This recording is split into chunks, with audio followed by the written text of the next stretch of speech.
Okay, I'm going to begin. Thank you, everybody. I'm in a hotel room on my travels.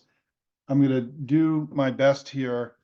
I don't have my normal set of remarks that I often do because I feel like we're in a new moment in the campaign, and I wanted to try to share, as I often do with you, or as I always do with you, my best and honest assessment of where things are. And so I won't be doing what I normally do tonight, where I talk about the particulars of Joe Biden, how Joe Biden has been a successful president. We had great inflation numbers today. The job market has remained strong. He led the world through NATO in the last few days. I'm not going to go through all that, and I'm also not going to go through all the reasons that we should be motivated to defeat Trump and MAGA in this election. All of you who are regular members of our community have heard me go through this before. It's in my commentary, but I feel like this is a particular moment that I want to address, the current moment that we're in, and not cover sort of the big picture.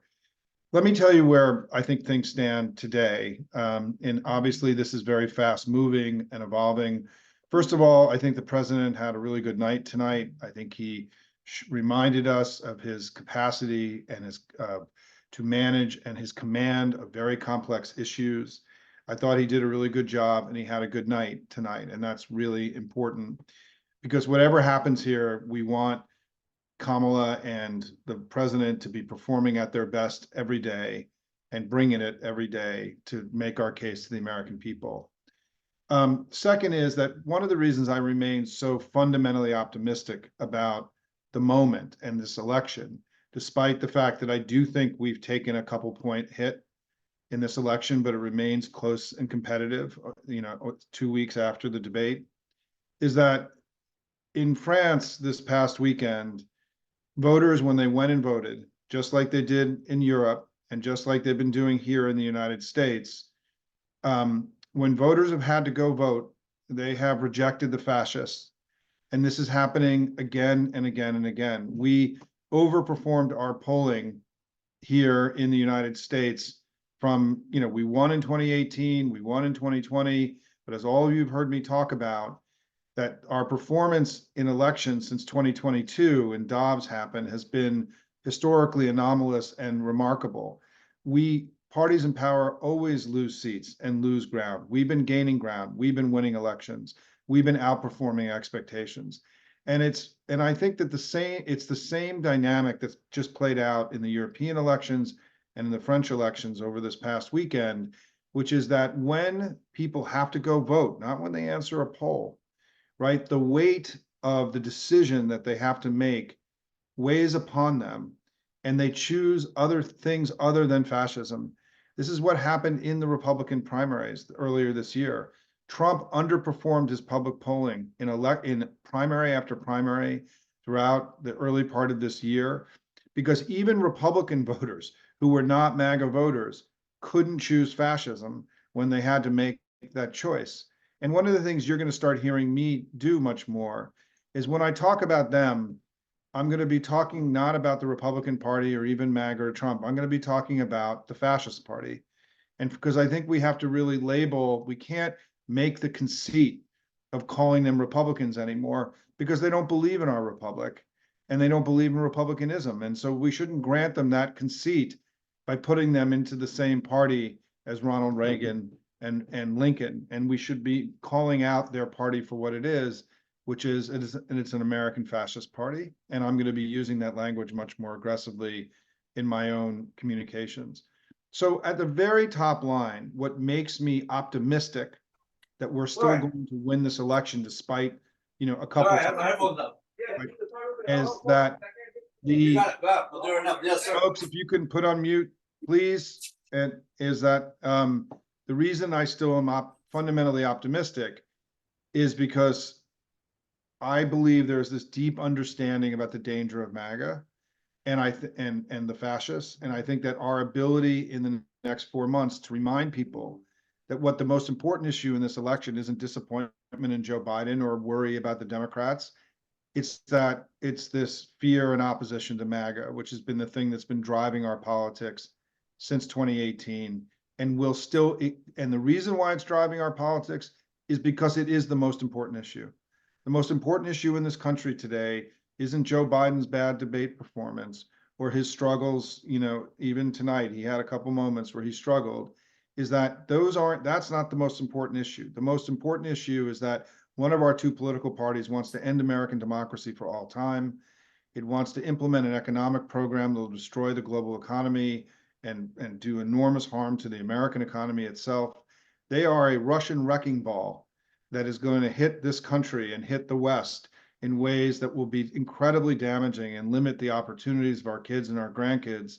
And that's why we're all here, because we understand the stakes of this election. And part of our job, when people have been saying in our chat over the last few days, and in our conversations and messages you guys have been getting to me, that we need to move on to talk about the other things in the election. Well, you do it yourself, right? You move on. You help us lead us to this new place. I have been spending an enormous amount of time this week writing about the economy and foreign policy and Trump stuff. And 95% of the comments have nothing to do with the subject matter that you claim you want to move on to other things. Then move on. Go talk about Trump, right? Let's get our arguments about them. One of the things I've been most proud of in the chat over the last few days, in the paid subscriber chat, is how many of you have been talking about the postcards you're writing and the canvassing you're doing and the trainings. Many people tonight are at the Biden training, the grassroots training. We have to do more, worry less. We cannot let this moment and the debate that we're having in the Democratic Party become something that divides us, that pushes us apart, that creates enmity and anger and factionalism inside of our party. We are having a debate in our party. It is a good debate to have. Debate and deliberation are a hallmark of democracy. It is okay for us to be discussing whether or not Joe Biden remains the best candidate in this election. I'm behind Joe Biden 100%. I have been behind Joe Biden 1,000,000% over the last few years and from the beginning of his candidacy. And I'm going to be there every day if he's the nominee, every day that he's here, I'm going to be bringing it every day the way I've been bringing it for the last year and a half since we started Hopium.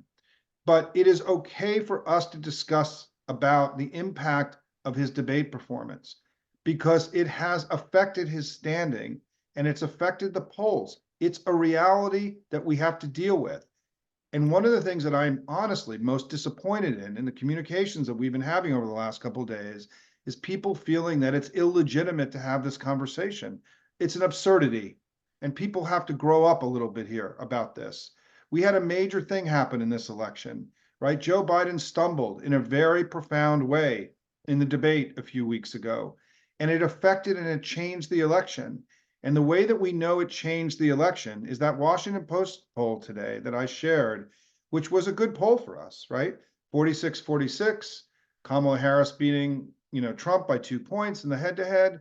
It was one of the better polls, frankly, we've had over the last couple of weeks. But the questions were different than many of the other polls that we've been getting. And one of the most important questions in there was asking Democrats, should Joe Biden continue to run? And a majority of Democrats said no in this poll. So this idea that somehow that Joe Biden not running is a minority position held by a few people or is being orchestrated by the media, none of that is true. This is a legitimate and serious concern of tens of millions of your fellow Democrats. And if we're going to win this election, Joe Biden is going to have to now far more aggressively assuage these concerns that people have about his fitness and his ability to serve, not just for the next few months, but for the next 4 years. He's not running for a 2-year term. He's not running for a 1-year term. He's running for a 4-year term. And we have to recognize that these concerns that people have, that voters have, that have shown up, by the way, in all the polling in very different ways, is something that if he can't make significant progress on in the next few months, he's not going to win the election. And we have to like level set on this, right? I am the hopium guy. I am bringing hope. But part of my hope is that when you have a problem, you have to deal with it. You can't pretend that it's not there. We have a new problem in our ability to win this election, which is there were deep, significant concerns about Biden's age.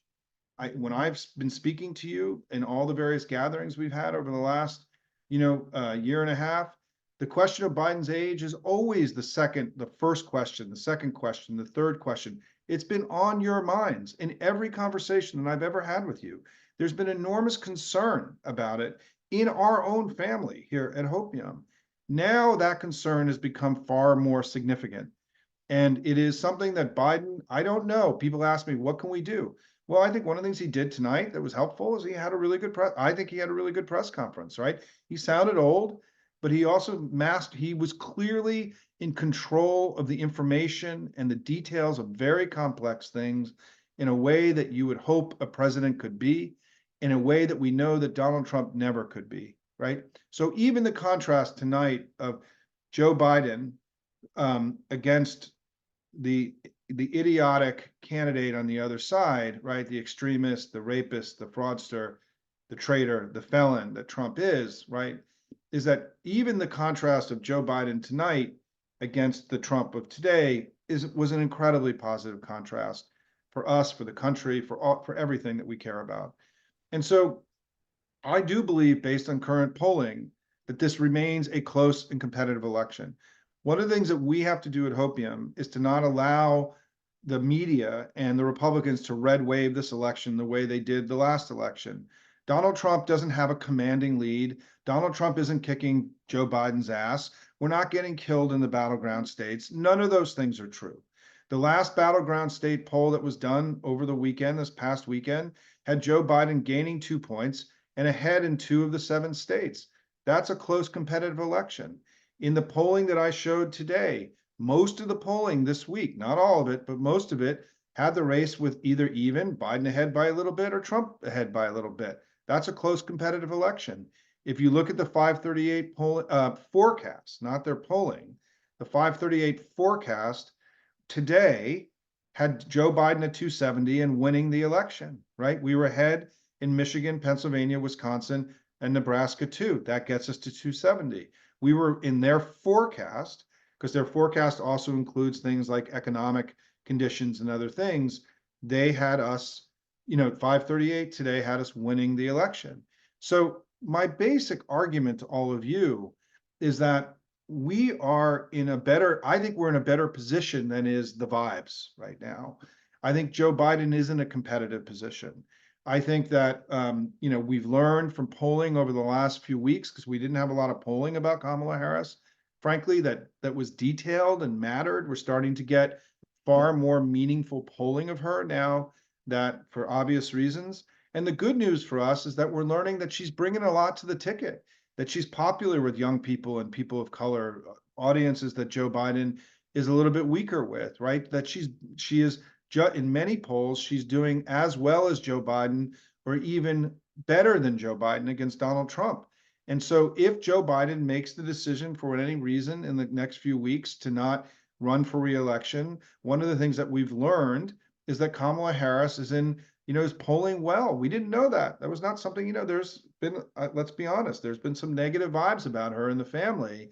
And I will say tonight, as somebody who's a data guy, I've been pretty impressed with the data that we're getting back from her. I just didn't know, right? When you go in and you poll, you don't really know what you're going to find, right? You don't, you can have an assumption or you can have a belief, but you don't know. And what we've learned from looking at her data is that she's polling well, and she's going to have a different coalition. If she ends up being the candidate, she's going to have a different coalition than Biden. Her coalition, she's going to do better with younger people and people of color, and probably a little bit less well with older people, right? That may change some of the results of what's happening in the battleground states. We don't know. But the point is that today, Joe Biden is our candidate. I am 100, and I think everyone here is 100% behind him if he's the candidate.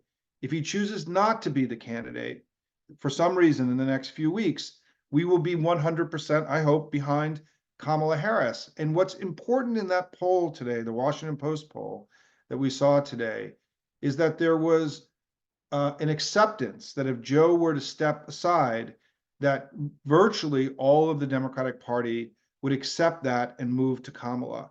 So in terms of the worries that we have, right, the things that people are concerned about, let me just sort of end with this sort of assessment, and then have a thought about the future. I think we're in a very close competitive election. I believe we can win this election, but the election got harder in the last few weeks, and we're going to have to work harder. Joe Biden's going to have to work harder. He's going to have to also redirect his campaign a little bit to deal with some of the concerns that have been raised about his health and his fitness, which is now a very major issue in the campaign. It was always an issue, but now it is arguably the issue in the campaign. And to be clear, the campaign dealt with this tonight with what was, I think, a successful press conference for the president. We have more to do, and there's all ideas should be on the table. He was asked tonight whether he would be willing to take a neurological exam, for example, and he said of course he would be open to that, right? We cannot preclude any option of how we create greater assurance with the American people about his fitness to serve. It's a serious matter. And I will tell you that people who claim that we should just move on, or that it's not a big issue, or blah, blah, blah, they're just wrong about that. And we have to accept the election's changed. We've got a new set of circumstances. The way you win elections is you deal with your vulnerabilities and improve your standing, the way I've been trying to get us to improve our standing on the economy since day one of Hopium, for example. And I think these are things that are doable for us. So in my view, if Biden is the candidate, I still think we can win this election. If Biden chooses not to be the candidate, I still think we can win this election. And so I'm fundamentally optimistic about what we're going to be able to do, but I'm also realistic that our job's gotten a little bit harder and we're going to have to work a little bit harder. Finally, what I wrote about today is really important. We have to stay together. We cannot indulge in the kind of pissy fighting that's been happening on Twitter and on social media, and sometimes even in our own community. We are not together on this issue. A big chunk of the Democratic family doesn't want Joe Biden to run. You can't, and I think the Biden campaign, to be honest, made a mistake in the way they handled this week. And I think it's created more opposition to him perhaps than would have been there. Their argument that, hey, I'm running, and if you have concerns about it, like tough noogies, you got to come along. That's not how a democracy works, right? I mean, we need to have this debate. There are legitimate concerns, and they're not the concerns of an elite media, donors, or a few members of Congress. It is at least half the Democratic Party has significant voters, real people, have significant concerns about Biden's health and fitness. So this discussion we're having is appropriate, it's legitimate, it's hard, it's difficult, but it's necessary. Because at the end of the day, if Joe Biden decides to run, he's going to have to get all the people that are doubters today fully on board, 100%, raising money, writing postcards, doing the work, and bringing our coalition back together, right? Just as if Just a minute. It ends up being Get Kamala this to Harris. shut up. I don't know how to do it. Hey, please, but just like if it's Kamala Harris, the people that are 100% behind Biden and doesn't think he should step down will also have to come and rally and become part of this coalition for victory. We don't have the option of infighting in the party. We need to direct our anxiety and our worry outward into doing the work, as we've been doing here at Hopium for months and months, since the beginning of Hopium, right? We do more, we worry less. There cannot become an appetite internally to argue and fight. We can debate and discuss civilly, respectfully. We need to respect our president. We need to respect our party leaders. We need to respect each other. We need to respect our country. And what I'm telling you right now, and I wrote about this today, and as somebody who's been deeply involved in all of the disinformation work, I went in 2016 when the DNC at the convention, because of the Russian attack that happened on our democracy in 2016, when our chairwoman, Debbie Wasserman Schultz, stepped down and Donna Brazile went into the DNC in 2016 Donna called me, and I was part of a team of people that helped her deal with the wreckage of the DNC right in the middle of our election, when the entire senior staff had to resign, the DNC chairman had to resign, we've been hacked by a foreign hostile power, the government of the United States had never really been through anything like this before, and we're very uncertain. And I helped Donna orient and deal with the crisis of a party that had just been attacked by viciously, successfully, by the way, by a hostile foreign power. So I began working on these issues of foreign manipulation and foreign attacks on our democracy in 2016. In 2018, I set up the first countering disinformation operation that's ever been part of a party operation in 2018. At the DCCC, I have studied this stuff, and I live it every day on Twitter because I'm deeply active in Twitter.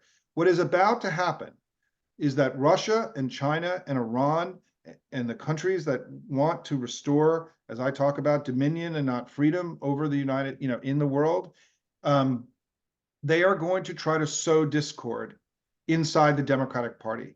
And what I saw on my own Twitter feed in the last few days, it's clear that the Russians have left France, where they just got their asses kicked after getting their asses kicked in Europe, and they've come into the US, and what they're doing is they're taking both sides. They're attacking Biden and they're defending Biden, and these are clearly fake accounts. And what's going to happen is that for those of you who are part of this, need to recognize that if we descend into factional infighting, we're going to lose the election. If we don't come together at the end of this, wherever we are in 2 weeks from now, if we don't all come together and people are pissed off and they boycott whatever decision gets made on either side, we're going to lose the election. If you want the best thing, if you want to help Vladimir Putin and MAGA win, then keep attacking other Democrats.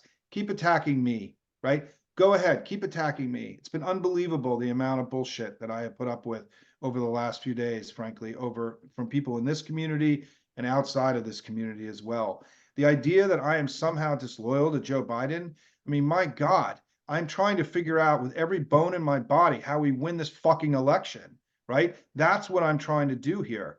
And so, it's what I've done every single day since we began Hopium back in March of 2023. So my advice to all of you, this is going to be hard. This is going to be bumpy. This isn't a period of hopium, right? We're in a different period in the election. And we have to come together and operate with respect and of each other, love for this country, a commitment to make sure that MAGA and fascism doesn't prevail, and to get beyond this desire to have these engagements internally that at the end of the day are a waste of all of our time. And we can have this debate civilly.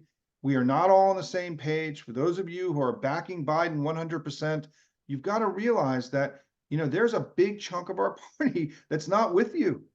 And how do you want to bring them along? Tell them they're stupid? Tell them they're disloyal? That's not going to be an effective strategy. We need to persuade them. We need to honor their concerns. We need to speak to them. And just in the way that those of you on our community who think that Biden should step down need to honor and respect the people that want to fight to the last day for Joe Biden. We are not together right now, but we are unified by a common purpose, which is we're going to go kick their ass no matter where we end up in 2 weeks. And that's the key here. We may not be together today, but we're going to be together 2 weeks from now because we have no choice. There is something bigger than all of us here at stake, which is that if we lose this election, our democracy ends. The American light that has been the light for the world, that has shined so brightly, that's inspired so many others all around the world, will dim. It will go down. And the question is, what role do you want to play in that? How do you want to act in the next 4 months? Do you want to be attacking people on the Hopium site for not being 100% loyal? Or do you want to be making phone calls for Joe Biden and canvassing for Ruben Gallego, or giving money to the Nebraska 2? Or spreading good information, explaining to all your friends that inflation dropped this month. What was incredible today in my post is that we had probably the best economic news of the Biden presidency today, and virtually no one even mentioned it in our communication in the chat today. It was all about this other stuff. You guys want to move beyond? I'm giving you the tools to move beyond. I'm giving you the tools to go make the case for Joe Biden and the Democratic Party, the most consequential force for good in human history. I'm giving you those tools every day. Don't succumb to fear, anger, infighting. Don't succumb. Rise above. We have to keep our eyes on the prize here. And I will just say to end is that I'm unbelievably proud to be in this fight with all of you. I'm unbelievably proud of my president, who I think has been a deeply historic and consequential president, far beyond, I think, any of our expectations when we all went to go work for him in 2020. He has risen to the moment. I am proud of my party that won the elections in 2018 and 2020 and 2022 and won elections across the country in 2023 and has continued to win special elections and overperform expectations in 2024.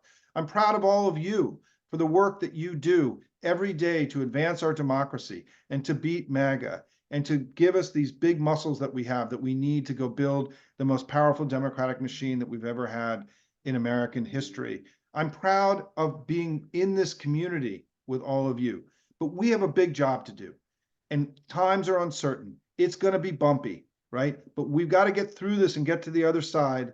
And when we do, we have one mission, which is we got to go get our candidate, whoever it is, elected, and we got to go kick their ass. And that is the only way that we should be approaching the next few weeks, is that we're going to have this time together as a family, a definitive decision is going to get made, and then we're going to go. Is it okay that there are people who are calling on Biden to step down? It's a reality. It is not weakening him. If he faces this down and comes out the other end, he's going to be stronger. But he's got to make the case for himself. And I am confident that he can. And that's why I am backing Joe Biden 100%. And if he chooses not to run, I'm going to be backing Kamala Harris 100%. There isn't going to be another option. Those are our two options. And they're both really good ones. And I am confident that we can win the election with either. I look forward to being in this fight with all of you. Thank you for everything that you've done for all of our candidates. When I called on you over the last few months, you guys have answered the call. You've been kicking ass, but the big one is still in front of us. Eyes on the prize. Look forward to getting this done with all of you. Thank you. Let me go to questions and dig up the questions. And by the way, I want to say thanks. Many of you wrote questions in earlier today. I'm grateful for that. I'm grateful for that. And I'm also grateful for the thoughtfulness of the questions that I received today. So Tom asked an important question here that I want to address, because I want to address why we're together, the hard things and not the easy things, right? So I'm going to spend time, taking what I think are the hard questions that are in our family, where there's not unanimity, right? Rather than taking the easy path here. And then I'm going to end at 9:30 because I haven't eaten dinner and I need to go eat. So Tom Quigley asks, what about the campaign testing Kamala? So today, the New York Times reported that the Biden campaign has started doing detailed research, polling, and potentially focus groups on Vice President Harris. I think this is really important, and I am really happy this is happening. And the reason I'm happy it's happening is because we need to know more about her, because she's the constitutional successor to Joe Biden. And Joe Biden is at an age where it's possible, God forbid, that something could happen and she could be president any day. That's the whole reason she's there. Joe Biden made it very clear that the reason he picked her tonight is he felt that she would be ready to be president on day one. And I agree with that, right?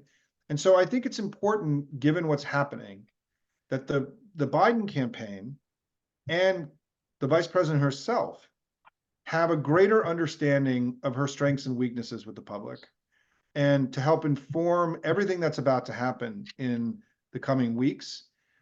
Because there's no question that one of the things that's going to happen is that she's going to become an even bigger part of our political life, even if it's Biden Harris, her role, because of Biden's age, I think will become bigger and more important. And so we need her to step up. We need to grow her. We need to make her bigger and more powerful and more potent as a warrior for all of us and for democracy. And so I think that the fact the campaign, and this is the difference between hope and pragmatism, right? I mean, hopium is hope with a plan. We just don't hope the election's going to go well. We do the work to make it so. And what we're doing tonight is we're doing the work to make it so, is including having hard conversations when they need to be had, right? In the family, is that the fact that the campaign is testing Kamala or the vice president, I should say, is an incredibly pragmatic step. That is, I think, a sign of seriousness of purpose, where we have one thing in mind. Please put this on mute, everybody. Is that we have one goal in mind, which is to win the election. More data is better data. The more that we understand about how to use the vice president in this election, the groups that she's reaching out to, where she's being effective, the more likely we are to win. And the truth is, there's not a lot of data about her. It's interesting. When I started looking at this a few weeks ago, there isn't a lot of data about her that's real, right? That isn't notional, head-to-head kind of stuff. The stuff that I'm seeing is deeply encouraging. And it's particularly important to understand from stuff that I've seen that she's registering with under 40-year-old voters, that she's well regarded, she's breaking through. She's a very, very powerful asset to this ticket, to the Democratic Party, and I am proud to call her my friend. I mean, what some of you may not know is that I was deeply involved in getting Gavin Newsom elected mayor back in his first time he ran in 2003. And I became friends with Gavin and the vice president at that time. And when I ran for chair of the party in 2005, where I almost became chairman of the National Democratic Party in 2005, there's something in here making a weird noise. Let me just turn it off.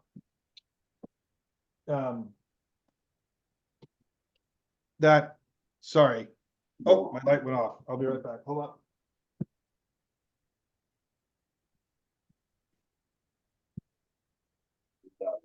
I'm never doing one of these in a hotel room ever again. But but when I ran for chair in 2005, the vice president was one of my national co-chairs and campaigned with me in my chair's race. She's an old and dear friend. I've known her longer than most people in Washington. And I always felt from the very first time that I met her that she had it. In this business, they talk about, I remember there was an interview with an old actress who was asked about why she had been so successful. And because in person, she seemed like just a regular person. And she said, well, that's why they call it the big screen, bucko. I forget. Betty Davis. It may have been Betty Davis, right? But the point is that in our business, there are people that have just got it and they pop and they are powerful communicators. The first time I met the vice president, I had that sense about her, right? I'm so proud of her, of how far she's come since I knew her when she was a local prosecutor, going on to become, attorney general and then a senator and now vice president. And I do think she's ready on day one, whenever we need her, if unfortunately she's ever needed.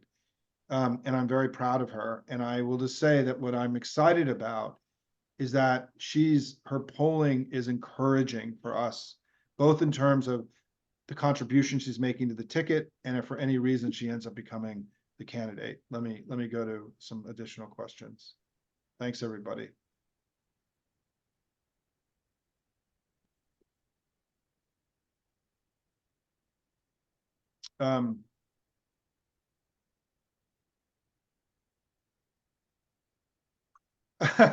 Susan Wagner, let me answer your question. So I was just Julie Rodriguez, the campaign manager, who is also an old friend of mine. And by the way, I want to just say one thing for the fact that it's actually been voiced in our chat and also on Twitter and other places about somehow this week I became disloyal to Joe Biden. Do you know that I've been talking to everyone who's running the campaign over the last 10 days? They talk to me all the time, right? I'm still a surrogate for the campaign on national television. I went on CNN twice yesterday. I went on at 9 That o'clock, the top of the hour, and I went on in the no, morning show, right? Julie you're supposed Rodriguez emailed me tonight, and I just and so I want you to know that Julie has asked that they have a new digital the head of digital organizing would like to come address the Hopium community to explain how they want us, all of you outside the battlegrounds, to be involved in the campaign. So I literally got that email from Julie tonight, and I'm in contact with them. And whether it's going to be a live event or an interview I do, I think I'm going to do it as an interview and share it, because then we just get it out quicker, right? I know many of you have been on a training tonight that the campaign's doing. The campaign is turning on their national organizing community. I wish it had been earlier, but it's happening now. And I'm going to make sure that all of you are aware. It is through the Reach app, right? I know it's not necessarily the most intuitive thing, but spend time with it. You can, sign up for phone banking in the battleground states, right? Canvassing and everything else. And so, I'll be making sure that we bring that to you. And I have been going back and forth with Julie about this, about how to actually do that. And I'm excited to get everyone more involved who wants to help Joe Biden win, to give them better tools to do that in the coming days. So Susan, I think the campaign is aware. For those of you, by the way, who got the campaign email yesterday or this week inviting you to be part of the grassroots training tonight, I hope you saw that what was in the very first sentence, which was that we know that all of you are our superpower, right? Where have you heard that before? Who calls the Democratic grassroots our superpower all the time? It's a core hopium phrase, like do more, worry less, that Gavin's borrowing now, right? So my internal advocacy inside the campaign to ratchet up their engagement with all of you, they use my language, right, that we use here at Hopium. And also, by the way, people in the campaign read all this stuff. They're part of it. I will just tell you a story. Last night I was on with Caitlin Collins, who's a formidable character, by the way. wake up, In studio with her last night. transfer text. And when I left, she said, by the way, Simon, I'm a Hopium subscriber and I read it every day. And I was excited about that. I mean, it is widely read in the media, by the way, I'm learning. I'm not gonna answer raised hands tonight. It's just, I'm just gonna take written questions.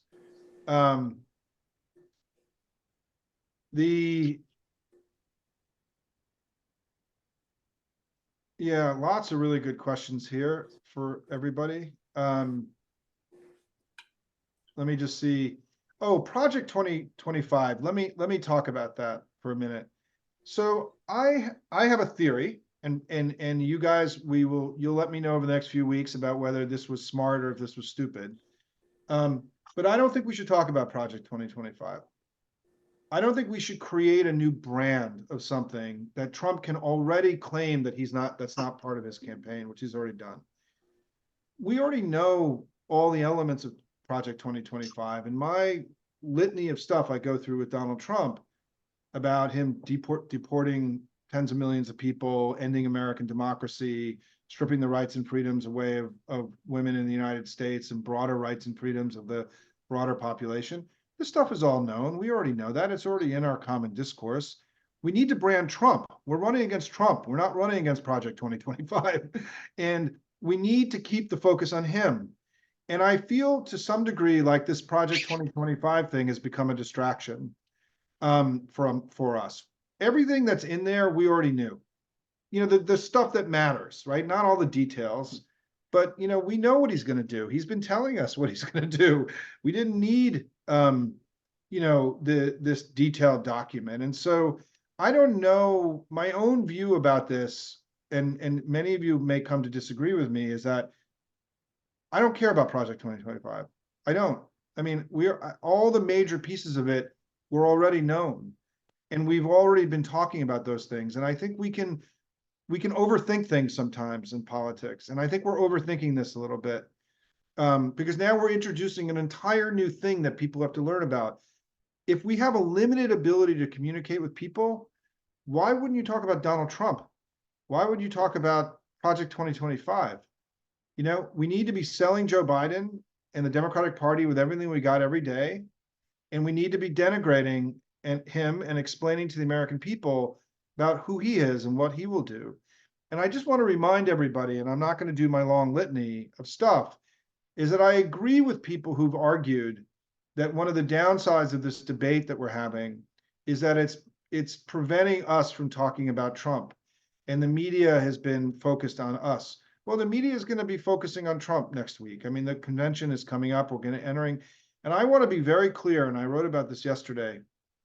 I don't think, as somebody who's been in presidential campaigns and doing this a long time, this Donald Trump coming out of the debate, which, by the way, he had a terrible debate. It was, we know from the dial groups, the live testing is that people tanked on him during the course of the evening.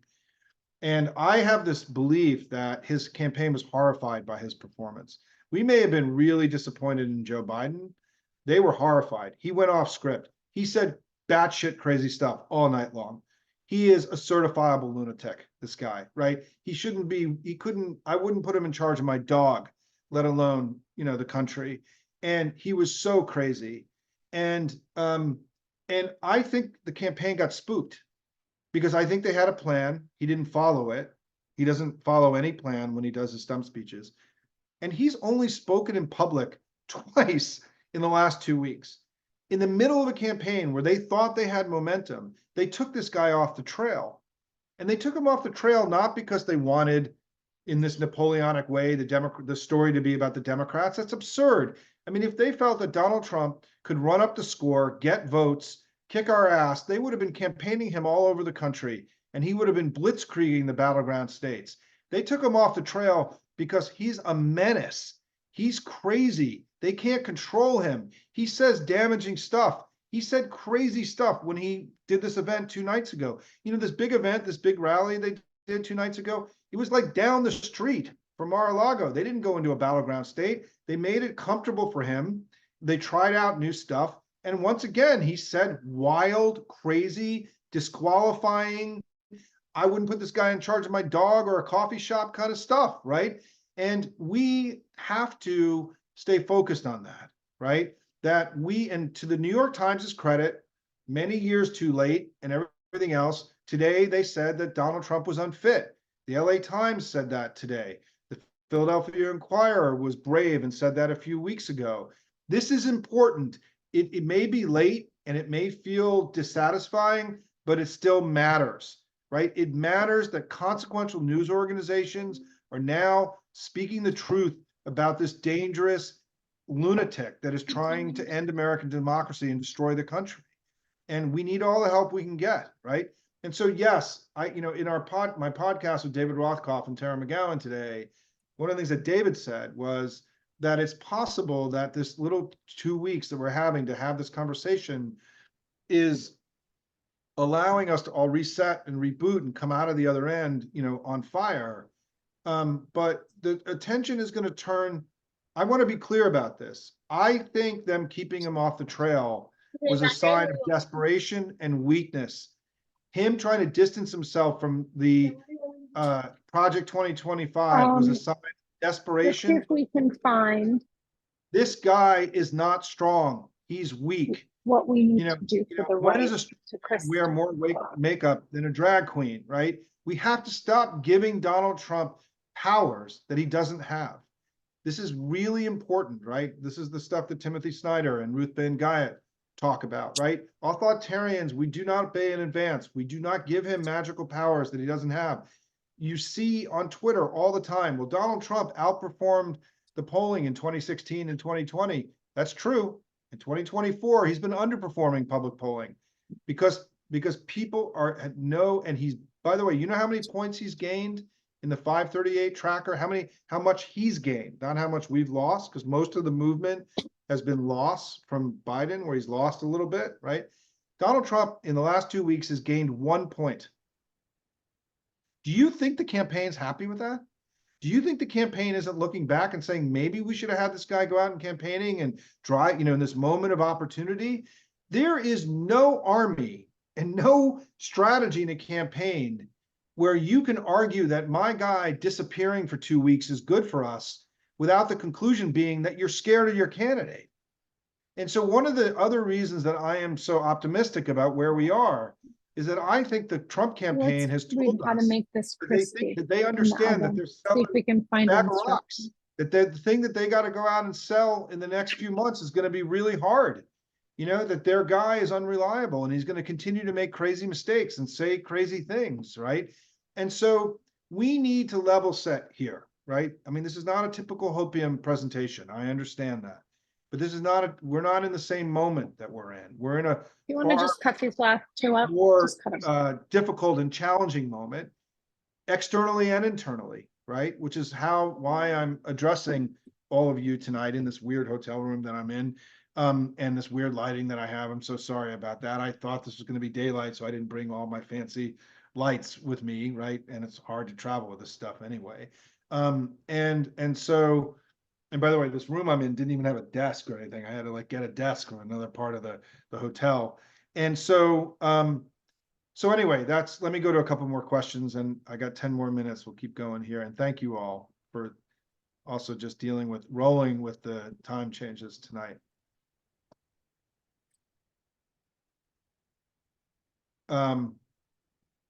Yeah, Morley Winograd just answered a question. By the way, I want to say, any of you in North Carolina, I am going to be down there on Friday. Anderson Clayton and I are doing an event next Friday on the 19th. And then I'll be there at the Unity dinner on the 20th. And I'm also going to go out canvassing on Saturday morning. And once I know where I'm canvassing and what I'm doing, I'll let everybody know who's down there. And maybe we can do a Hopium canvass down in North Carolina. I'll be staying in Raleigh. But for those of you in North Carolina, come hang out with me and Anderson on Friday night.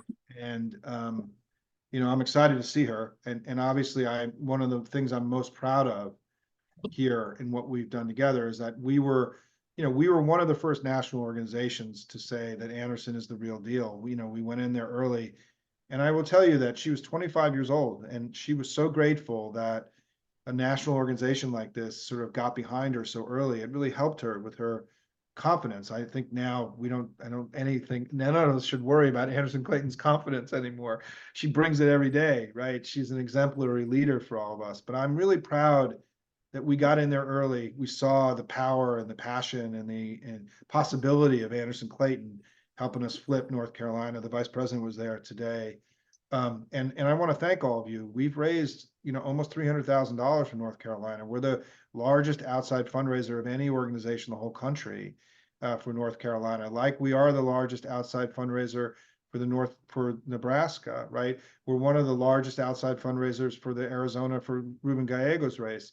I should have mentioned this earlier. We've also now raised almost $600,000 in 6 weeks for the House candidates. The 12 House candidates we're backing, meaning that each of those candidates has gotten at least $50,000, from this community in just 6 weeks. It's incredible.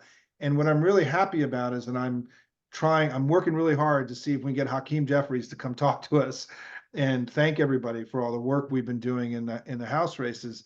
We're discussing it. He's a little busy right now, but I'm working on seeing if we can get him to come. I want him to come live, and it may end up being a taped interview. But to end on, getting close to getting back to sort of Hopium stuff, right? You guys, look, we've kicked ass. I mean, since mid-October, our community has raised over $2 million for critical races that I can trace, right? That is like in the actual app, in Act Blue. We've probably raised another $2 million easily in just directing people in our community to give to a candidate they met here that they may not have known, gone through our process, right? I also know that tens of thousands of you are doing political work and campaigns all around the country.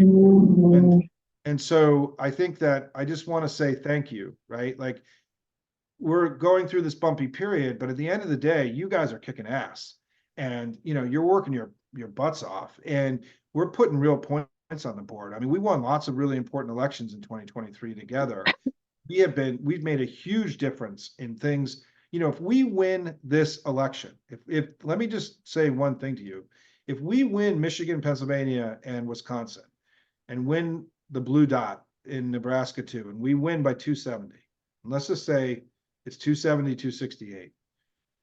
This community literally will have potentially won the election for the president, because the amount of money that we have raised in Nebraska, in a state where they've never had outside funding before, where they're not a battleground state, so they don't get all the money from the DNC that the 7 other states are getting. We have come in there and helped. And Jane Klebb, if you haven't watched my interview with Jane Klebb, watch it. She's an old friend of mine. She is an ass kicker. She is an amazing party chair. You love Ben Wickler, you love Anderson Clayton, you're going to love Jane Klebb, right? And she's amazing. And watch the interview. And she's a cowgirl too, which is something I love about Jane. And for real, she lives on a ranch. And I'm really proud of what we've done. And if you haven't, oh, the video, Jane sent us a video, right? It's up on the site where she thanked everybody and explained also what she's doing with all the money that we've raised. So make sure that you watch. Do we want to try and do I know, I'm sorry I didn't put everybody on mute. Evan I'm like you not in my said? normal, and I apologize, but it frankly hasn't been that disruptive, and it's made this a little bit more spicy and fun tonight. Don't you think, everybody? Okay, let me get to a few more questions. I know Susan Wagner's like, okay, dipshit, how do you not how to mute everybody, right? I just couldn't find it on my setting. I'm not using my normal computer, and I apologize on that. And I didn't think that would be a big issue. Let me go to a few more questions and then we'll wrap here. And then I'll go eat dinner and drink a beer or two. Thank you, Morley. Morley mentioned that there's concerns about if Kamala becomes the candidate, we'll be able to get ballots in all 50 states. And Morley Winograd, who's a longtime thought leader in the Democratic Party about process, said, yes, we can. Yes, we can. That's not a worry. You know, somebody just asked about how do we approach the RNC next week? That's a great question, by the way. And one thing is, don't watch it, because we don't want to improve their ratings. We don't want to because when you watch, you contribute to their viewership. I don't know yet. Let me give some thought to that. But I think that what you should be thinking about next week is volunteer, right? Work for Democrats next week. Turn your outrage and disgust and fear into concrete action. And then the second thing is, here's what I've talked about. Let me do this. This is sort of the information warrior 101, my theory of all this, right? People ask me all the time about what's the most effective way I can communicate with other people and persuade, fight for Joe Biden and the Democrats. And what I want to say to you is that I think what's important for you is to pick one issue that you really care about, that is really the thing that you have passion about, whether it's reproductive freedom or Biden's extraordinary performance on the economy, or if it's fighting fascism and NATO, or climate change, or gun safety, whatever it is, right? Pick the thing that you really care about most, that really is the thing that motivates you, and just learn it, right? Go to school and become fluent in that issue. And you don't have to be fluent 27 paragraphs, but you should be fluent 5 paragraphs, right? So that if you go and sitting at a table with a neighbor or a friend and they say, why should I support Joe Biden? Don't read my talking points. Don't read what the campaign sends you. Have your answer. That's your answer about why you're supporting Joe Biden. The thing that makes you persuasive is if you're passionate. Passion matters more than dry talking points that you may not actually totally understand. I have, as somebody who was involved in the war room and designing the sort of Clinton campaign strategic communications in 1992, one of the things that I was involved in, you're not going to believe this, and it's going to age me, but I was involved in creating what we call today talking points, right? Talking points were things that we gave to our surrogates in 1992 when Jennifer Flowers arrived in our campaign in New Hampshire. We needed to give all of the Clinton surrogates things to talk about every day. And we told them that we want you to call reporters that you know, and go on talk radio shows, but we're going to leave it to you. And we're going to give you suggestions on what to say. But what's more important is that you go out there and say, I love Bill Clinton, and no matter what happens, I'm going to be with him to the cows come home, whatever. And they were mere suggestions. We weren't dictating to anybody about what we wanted them to say, because we wanted them to say whatever they felt was going to be most persuasive based on about why they love Bill Clinton, right? And so I think the whole concept of talking points has evolved sort of beyond its intention, which is that they're suggestions. They're not telling you what to say. They're giving you additional tools to be more effective in your own advocacy. And if I can say about next week, pick something about Trump and Republicans that matters most to you, that motivates you, that scares you, that animates you, and spend next week talking about that to your communities, right? Through your networks and however you communicate with folks, right? In your chats that you're in, and your Signal chats, and all these other ways that we all talk, through emails. Pick one thing. And I think for many people here, it's going to be reproductive freedom, right? For many people here, it will be loss of democracy, and the fact that Trump, as the Biden ad essentially said today. I mean, the Biden ad today came as close to calling Donald Trump a traitor as anything the Biden campaign has done, which, by the way, is language that I'm very comfortable with. I think he is a traitor. I think he's betrayed the country. Talk about climate change and the fact that they want the planet to warm faster, or talk about they want more dead kids in schools, or whatever it is that is the thing that motivates you. Spend your time next week communicating that to your community and say, hey, we're going to focus now on Republicans. Let me tell you what I'm most concerned about if they gain power. I mean, and I think that's also a way to put yourself to do something that's concrete and doable, right? This is not, you don't have to be Simon. You don't have to be, Karine Jean-Pierre, right? You can just be you. And being you and working it is good enough. It's what we need. 2 to 3 million of you working it every day reaches tens and tens of millions of people. It's how we win the election. Don't believe that a casual interaction that you have in a grocery store, or a conversation you have with a colleague, or a cousin of yours who's reached out to you, and don't believe for a moment that those interactions aren't the way that we win, right? And I go back to, and maybe this is a great way to end the discussion tonight. And let me just say 2 things to end. I've told this story many times, and many of you have heard this, is that one of our Hopium members, Irene, in the early days of Hopium, told a story about how she went out to dinner with on the chat, that she went out to dinner with 3 of her girlfriends, and they were all dumping on Biden. And she said, I used all the stuff I learned at Hopium to talk to them about why Joe Biden's so good. And by the end of the dinner, they'd all come around. And that's the key, everybody, right? Don't lose faith. Don't lose heart. It's okay for us to have a debate and deliberation, right? That's what democracy is, the hallmark of democracies. The other party is the party that doesn't have debate and deliberations. Do you guys know that Nikki Haley has been not invited to the Republican convention, has been banned from the Republican convention? We're not going to be that party, right? We're a big tent party. We love everybody. We're all part of the same just happy, dysfunctional family together, right? And and we have disagreements. Disagreements are okay. They can't become, as Barack Obama used to say, we can disagree without being disagreeable, right? We have to stick together. And we have to stick together because I've told the story so many times, right?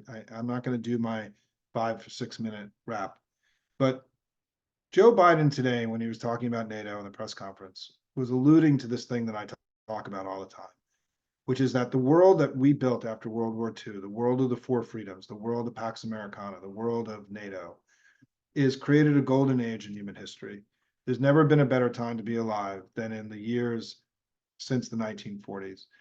All the measures of human progress have gone through the roof in these years. We've seen life expectancy go from 45 years to 71 years. We've seen literacy rates triple, meaning that people have so much more capacity to do and to engage in the world and achieve their dreams than ever before. We've seen more people have lived under democracy in these years of NATO and the Four Freedoms and Pax Americana than any time in human history. And more people, extreme poverty has plummeted despite a huge increase in the population. There's never been a better time to be alive in all of human history than the period that Joe Biden was referring to today. And what's important for us as we go forward to get us out of this bumpy period that we're in is that golden age in human history was created by us, by the Democratic Party of the United States. We created that golden age in human history. We're the most consequential political force for good in all of human history. We are part of something deeply noble and powerful and consequential, the Democratic Party of the United States. We can have discussions, we can have squabbles, right? We can find the best path forward. But we have such a bigger mission here, right? Because that world, that golden age in human history is under assault now by Russia and China and MAGA and Iran in ways that are meaningful and consequential. And the reason why I think Joe Biden, despite his age and all the reasons that he shouldn't run again, is running is because he feels that he must beat back the fascists and make sure that this world of freedom prevails over this world of dominion and control. The battle we're in, the ideological battle that we're in now, is a battle between freedom and dominion. MAGA and Iran and Russia and China want to return the world to a period of dominion and control, where one person in one country has control over another, where a man has a control over a woman. Imagine that MAGA wants to end no-fault divorce.